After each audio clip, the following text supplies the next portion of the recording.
Friends, நம்ம இன்றைக்கி banana வச்சு ஒரு ஸ்வீட் தான் பண்ண போகிறோம். வாங்க எப்படி செய்யுதுன்னு பார்ப்போம். அதுக்கு தேவையான பொருட்கள்லாம் எடுத்து வச்சுருக்கேன். நான் ஒரு 5 பழம் எடுத்திருக்கேன். அதோட ப்ரெட்டோட ஓரங்களை கட் பண்ணிட்டு எடுத்து வச்சுருக்கேன். ஒரு 4-5 ஸ்லைஸ் இருக்குது. கொஞ்சமாக தேங்காய் துருவி எடுத்துருக்கேன். சர்க்கரை ஒரு 3 ஸ்பூன் எடுத்திருக்கேன். கொஞ்சமாக ஏலக்காய் பொடி எடுத்திருக்கேன். நெய் எடுத்து வச்சுருக்கேன். நம்ம ப்ரெட்டை பொடிச்சு கொண்டு வந்துடலாம். அதுக்கப்புறம் எப்படி செய்யுதுன்னு பார்ப்போம். பாருங்கள், நம்ம பிடிச்சிட்டோம் ப்ரெட்ஸை. அதோட நம்ம பழங்கள்லாம் நறுக்கி எடுத்து சின்ன சின்ன நம்ம எப்படி செய்யுதுன்னு பார்ப்போம். நெய் ஒரு ஸ்பூன் போட்டுக்கலாம். நெய் நல்லா உருக்கட்டும்.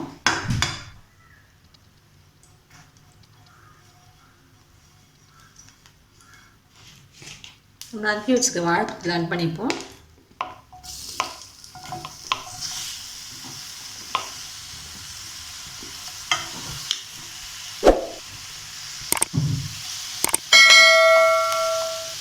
வாழைப்பழம் நல்லா குழஞ்சி வரணும். நமக்கு நல்லா குழஞ்சி வரட்டும். பழம் நல்லா குழஞ்சி வருது. இந்த ஸ்டேஜில் நம்ம சர்க்கரை ஆட் பண்ணிப்போம்.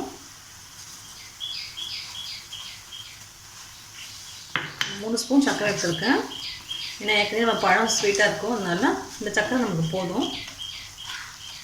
நீங்கள் சர்க்கரைக்கு பருத்தி நாட்டு சர்க்கரை கூட ஆட் பண்ணிக்கலாம்.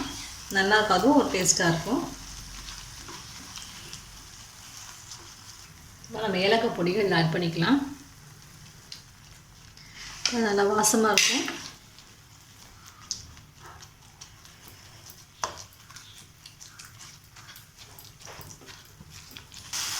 இதில் நம்ம ஸ்டவ் ஆஃப் பண்ணிக்கலாம். போதும், நல்லா பழம் குழஞ்சி வந்துடுச்சு. அவ்வளோதான். இல்லை, நம்ம எடுத்து வச்சுருக்க தேங்காவை ஆட் பண்ணிப்போம். தேங்காய் போட்டிங்கன்னா நீங்கள் சாப்பிடும்போது நல்லா இருக்கும். அது ஒரு டேஸ்ட் கொடுக்காது தேங்காய் போடுறது. நீங்கள் பிடிக்கலன்னா நீங்கள் அது போட வேண்டாம்.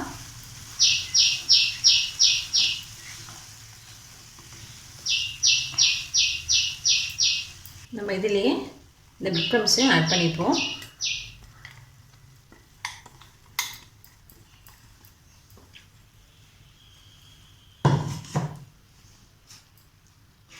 நல்லா எல்லாம் சேர்த்து நல்லா பிரட்டிக்கலாம். நமக்கு உருண்டை பிடிக்கிற அளவுக்கு வேணும். நல்லா மிக்ஸ் பண்ணிட்டோம். இப்போ கொஞ்சம் ஆறட்டும். நம்ம ஒரு பிளேட்டுக்கு மூவ் பண்ணிக்கலாம். அதுக்கப்புறம் நம்ம உருண்டை பிடிச்சிக்கலாம். பிளேட்டுக்கு மூவ் பண்ணிக்கலாம். நல்லா கொஞ்சம் ஆறினதுக்கப்புறம் நம்ம உருண்டை பிடிச்சிக்கலாம்.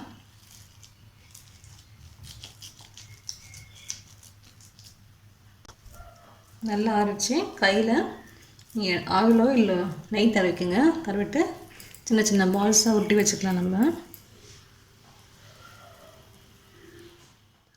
பாருங்கள், நம்ம பசஞ்ச மாவை இந்த மாதிரி ரவுண்டாக தட்டி வச்சுக்கலாம். நம்ம பாருங்கள், இந்த ஷேப்புக்கு நீங்கள் பால்ஸ் வேணாலும் போட்டுக்கலாம். நம்மளோட இஷ்டம்தான். நம்ம தட்டி வச்சுட்டு நம்ம நெய் ஊற்றி பொரிச்சிக்கலாம். நெய் காஞ்சிடுச்சு. அதை பொரிச்சிடலாம் போட்டு.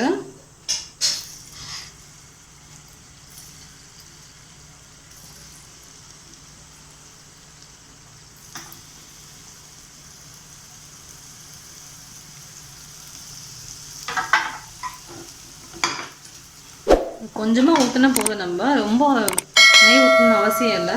நம்ம ஸ்லைட்டாக ரோஸ்ட் பண்ண போகிறோம், அவ்வளோதான்.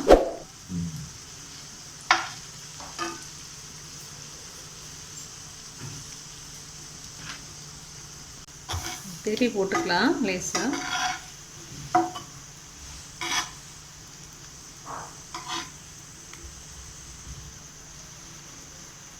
ஒரு 2 நிமிஷம் இருந்தால் போதும். ரொம்ப வேணும்னு அவசியம் இல்லை.